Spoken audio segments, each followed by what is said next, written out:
Spooky fam?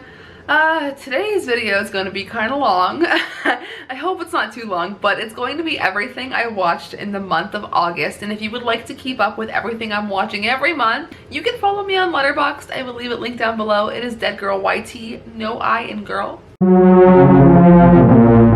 Anyways, let's recap because I broke my record this month by a lot.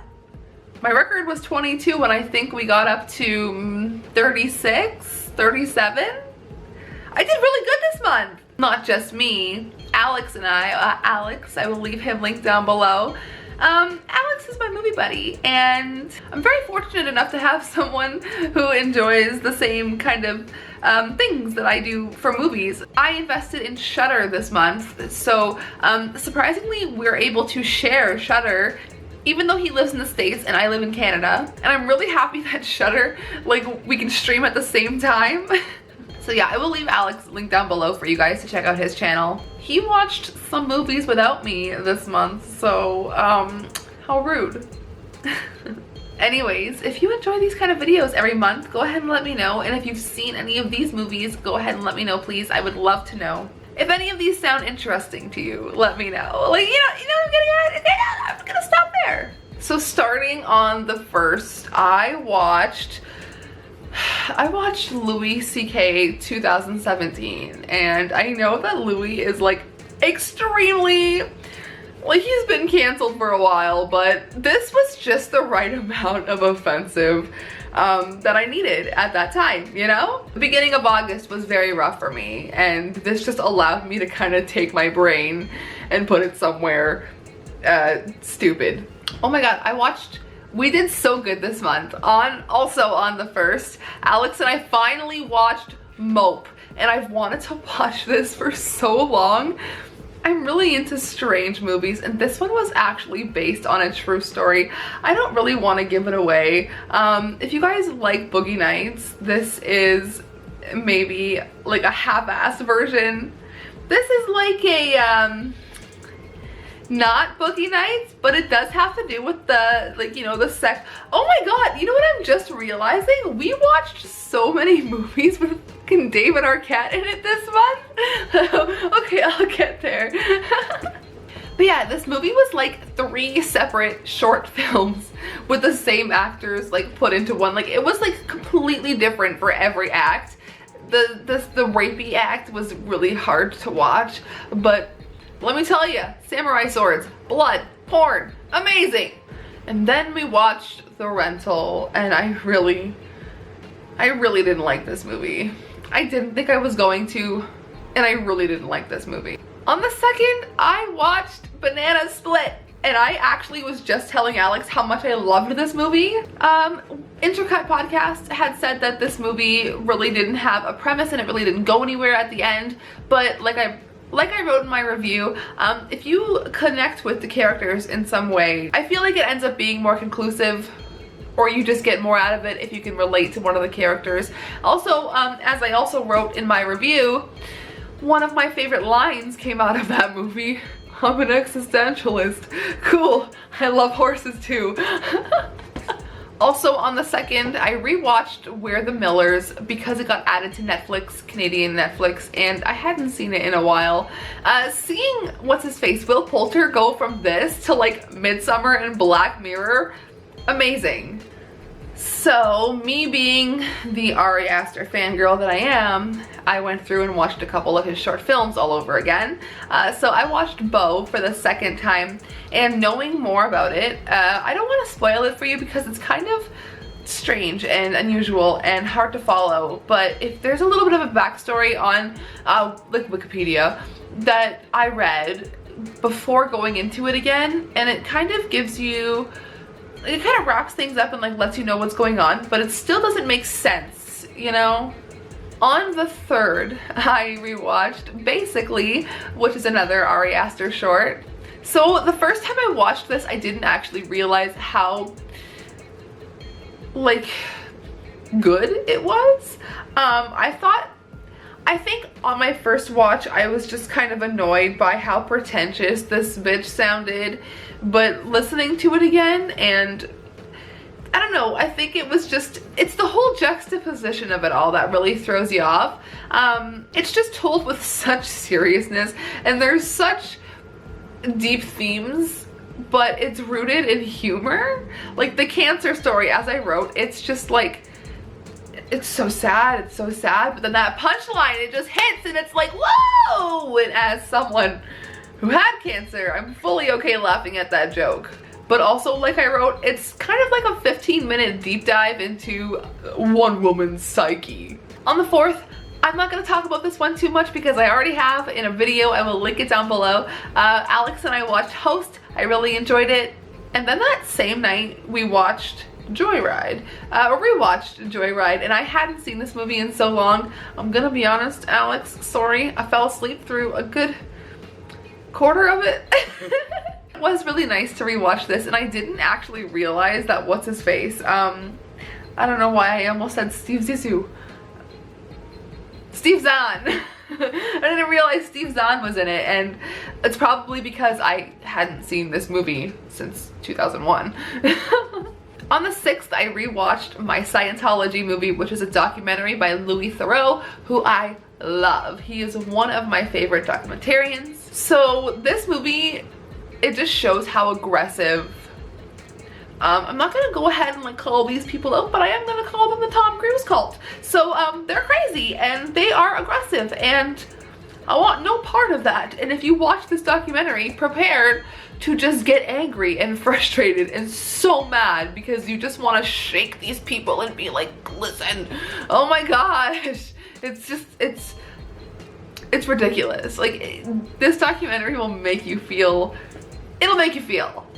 On the 7th, I watched 2 movies that I already talked about in the same video that I linked down below. I watched Truth or Dare, and then I watched The Domestics. And that same day, that was a day off. I know it was because I watched 4 movies on the same day. I watched Athlete A, which is a really, really upsetting documentary about the Olympics and those poor girls that were abused by the fucking gross, disgusting Larry Nassar. I'm pretty sure that's his name, but he is such a fucking creep. And you know what? I hope that someone just puts something up his butt in jail and leaves it up there, and he has to walk around with like a pencil in his butt because that's what he deserves.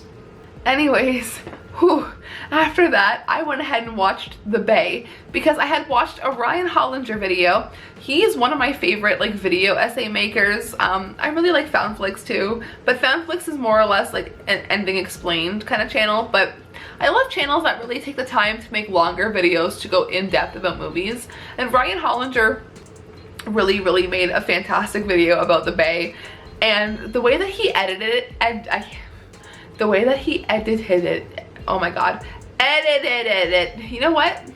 The way that the video was edited, he kind of chopped it up so that nothing was in chronological order. So when I was watching it, I was like, oh, you know, like, it was really good, and I was quite surprised how much I enjoyed it. On the 9th, we watched She Dies Tomorrow, and I mean, it was interesting. It had a cool thing going for it, but it was so boring. It had a really cool aesthetic, I'll give it that.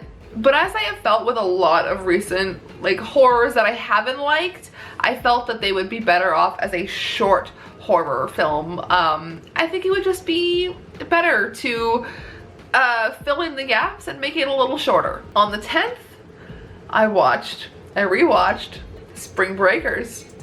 Spring break. Don't ever let me do that ever again. Okay, anyways, I love this movie. I hate every single character in this movie, but I love Harmony Korine, so I love this movie. And I love the scene where they sing Every Time by Britney Spears, because I love Britney. On the 11th, I rewatched Audrey and Daisy, and I think it's just an important documentary to watch. It's very frustrating, especially as someone who is, I hate to use the word survivor because I don't feel like that, but someone who has survived sexual assault. It's very important to watch this documentary.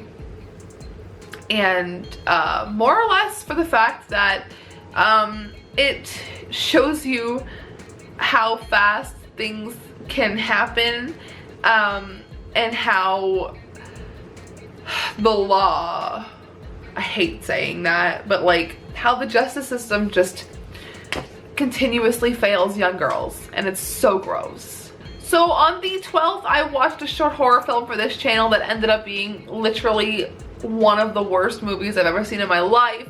It was an Alter short film, and I do want to talk about Alter in another video. But I started filming my reaction to this, and I realized that I just kind of sat there and didn't do anything for the duration of the film, the short film, and it was so boring. You would trust me, a witness account of the Goat Man, nightmare fuel. Don't try and rope me in by calling something nightmare fuel, because I will click on it. Anyways, I gave it a 1.5. Also on the 12th, I rewatched Pitch Perfect, and that is one of my like most comfort movies. I just love that movie so much. I know it almost off by heart. I know all the songs, I know all the dances. I just, I love Pitch Perfect so much.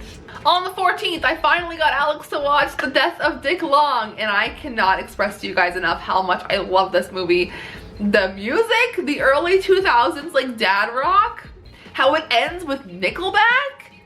It's so like, it's dark and it's kind of funny, and I just wish Earl would put the vape down, you know? Like, it's a great movie, and if you've ever heard of Mr. Hands in your life, this might pique your interest. On the 15th, I watched Rob Schneider, Asian Mama, Mexican Kids, and I found this quite funny. I have Asian family, so to, you know, hear him kind of make these jokes, it was funny and kind of relatable, so I enjoyed that a lot. Also, my best friend is Venezuelan, so I was like picturing his mom whenever he would talk about his wife. I've been watching Rob Schneider ever since I can remember, like since early Saturday Night Live days, and I've always had a sweet spot for him. The Hot Chick, one of my favorite movies. On the 16th, another one that I've already talked about is We Summon the Darkness, so I'm gonna skip over that. I really enjoyed it.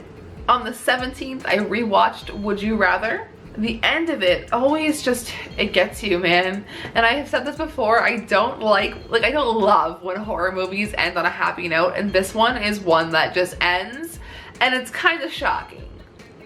I mean, the movie is kind of cheesy and unlikable characters are extremely unlikable. Fucking Ricky from the Trailer Park Boys is in it, and I cannot take him seriously. Sasha Grey, my girlfriend, is in it. But like, the ending, it just comes out of nowhere, and like, you don't really think it's going to end the way that it does, and it's so sad. On the 20th, I rewatched Scott Pilgrim vs. the World. I was just feeling in the mood for some Edgar Wright. On the 21st, I watched a movie that quickly became one of my favorites, The Hunt for the Wilder People. I love Taika Waititi so much, and this movie is just so full of love and so full of heart, and the characters are just so lovable, and you just fall in love with them all in different ways, and I just love this movie so much. It was so sweet. Please watch this movie, please, I beg you. Like, if you are watching this video and you want a really sweet, funny as hell, very sad, but super heartwarming movie, like, this is it. And then switching gears completely, on the same night we watched Mother, and I had only seen maybe the first 50 minutes of it, so it got really overwhelming really fast, and like, what the fuck were they doing just painting the walls? Like, but no, like, it was good. It was so good, and like, all the performances were so good. I really liked Michelle Pfeiffer in that movie. She was kind of hot, but I don't know, just, it is a sensory overload, and I was prepared for it, so I feel like if I wasn't prepared for it, it would have taken me off guard. And then to a movie that did take me completely off guard was Baby Teeth, and I went in blind. We both went in blind, Alex and I. Whew. So as I wrote in my review, as someone, me, hi, hello, who has dealt with addiction and suicidal thoughts and cancer, like, it's not often you can put all three into one sentence, but just having all of those themes dealt with in one movie was so hard to watch. And by the end, like, Alex and I were both a mess. We were sending pictures crying to one another because it broke us. On the 26th, I got Alex to watch Starry Eyes, and I love this movie. It's dark and it's fun and it's just yucky and I love it. On the 28th, I finally watched Baby Driver. Why didn't anyone tell me that movie was so good? And I should have known. Edgar Wright, but like, oh my god, I just want to love like Baby and Deborah. Also, on the 28th, Alex and I watched La Llorona, and it's the one that's on Shudder, and that's why I mentioned Shudder in the beginning. So I enjoyed it, kind of. So it was good, but it wasn't what I was expecting it to be. It was kind of sad. Like, spoiler alert, like, warning, huge warning, because I want to talk about it, but like, there's not really much that makes you feel yucky until the scene when they drown the children, and it just kind of happens. But I mean, like, it was okay. I would recommend it if you didn't see the other La Llorona movie. But if you're not a fan of the Conjuring universe, La Llorona, I definitely suggest that you give this one a try.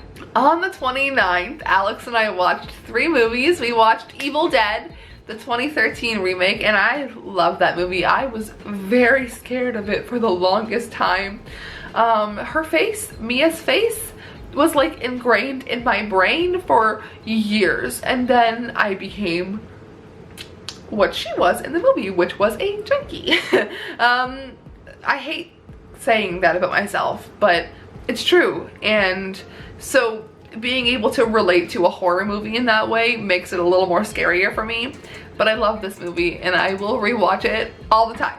The same night we watched You Cannot Kill David Arquette. And that's what there's another David Arquette, and it was essentially a documentary about him and wrestling, and I mean, Alex and I like wrestling and David Arquette, so I mean, good mix.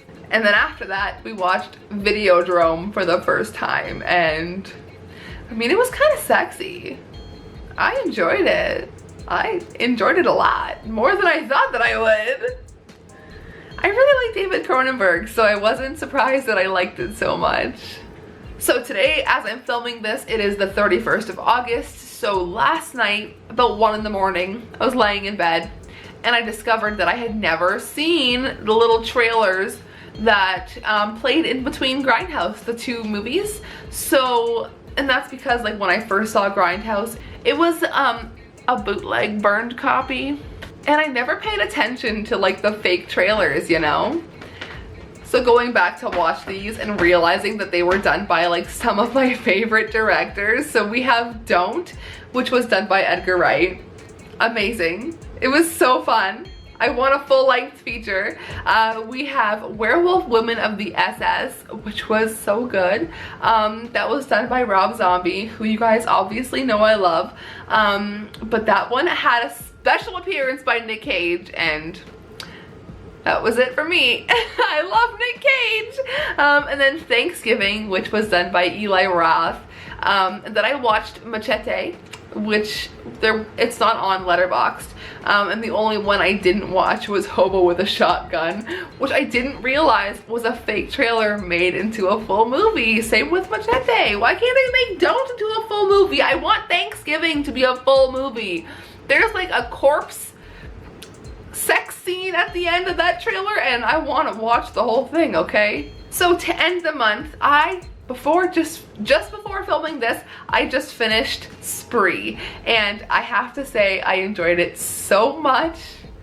Alex went ahead and watched it without me, so I watched it by myself tonight. But I didn't think it was going to kick off so fast and stay like so consistently good for the whole movie. And we have another appearance by David Arquette. But Joe Keery in this role was not my dad Steve, and it was strange and unusual. And as someone who creates content, I mean, like, I've encountered people like him in my inbox before, and you never know how that could turn out, so block and delete. And when I say that, I mean like aggressively, like follow for follow, like for like. But I really enjoyed it, and I like really recommend that movie. It was fun. Like, if you like any sort of outrageous, just crazy acting, please watch this movie, because he does not seem like himself, but he seems like he's having the best time. Anyways, that is all for everything I watched in the month of August. I tried to breeze through this because A, I don't want to sit here editing for fucking 3 days, and B, you probably don't want to sit here for an hour watching this. So I guess it's a win-win for both of us. And I will see you guys in my next video. Please don't forget to let me know if you've seen any of these movies, and check out Alex's channel down below. Okay, I'll see you soon. Sayonara, Spooky fam.